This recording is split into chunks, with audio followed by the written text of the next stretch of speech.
when you're in the manufacturing business and you're making components or assemblies or whatever it is for clients and customers, you receive the order, but the gap between the order receipt and raising the invoice sometimes can be a few weeks or even months sometimes, depends on what you're making and how the supply chain looks. Yes, you can take deposits and do stage payments, but you're likely to have an amount of work for which you've got an order and you haven't yet received or made the invoice for it. And when I was back in manufacturing, my MD at the time, good guy, very good guy, he worked for him. I was down in, I think it was in Bristol at the time, and he would say that he wanted to have some numbers from us in terms of operations. I'd report these into group every month, and obviously there was sales, gross profit, net profit, all this sort of thing. But the one thing he was really interested in was what he called his ORNI stock, and this is it, so I'll just hold it up for you. This is what it looked like, ORNI, and it was orders received, not invoiced, ORNI. And he actually set up teams. He was so passionate about this, and it was good KPI to have. What orders have we had in? What's the pipe look like? How strong is the future order book? Because sales are great. They run the business today. Then you've got cash flow to worry about in terms of payments. But the future of the business is based on this future order book. And what he did, we had a team of people. I remember it, and he called them ornithologists. Ornithologists. Orders received, not invoiced, ornithologist. He was a bird fancier, apparently.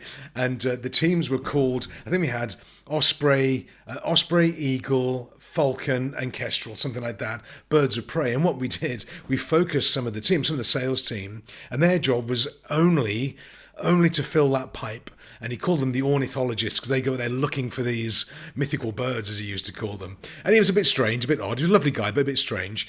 And but anyway, one of the KPIs we had to produce was future order book. And of course, that future order book translated into current sales and quarterly sales. But what it did, it gave us a future-based KPI, a forward-looking KPI.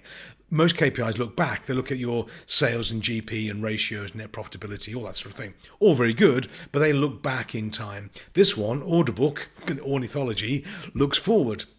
So in your business, if it applies, it doesn't apply in every business sector, but if you're in the order, B2B, order receipt, and then you've got to build, assemble, manufacture, or create something that has got a delay in it, i.e. manufacturing for a start, maybe you've got this pipeline valuation that you could really measure and monitor, and also incentivize people to fill for you. How much of a pipe do you need in front of you to guarantee this quarter is going to be okay? So what does it need to look like? It's like a head of steam in a business, and we were very, very tight on it. One of our key numbers was always, what is your ORNI stock? We also had an SDNI stock, which if you deal with the military, selling along to the military, you'll understand this, which is sales delivered, not invoiced, just a documentation paper chase. But anyway, that's a separate video perhaps.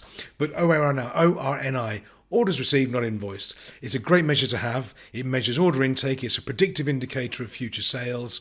And the bigger that head of steam you build, it gives you more comfort in predicting what this month, next month, and this quarter results will look like. So that was it. A little quick tip from my days in manufacturing. Stayed with me. He was a very strange guy in a good way, but I learned a lot from him. So he was a good lad for that as well. Anyway, there we go. ORNI, orders received, not invoiced.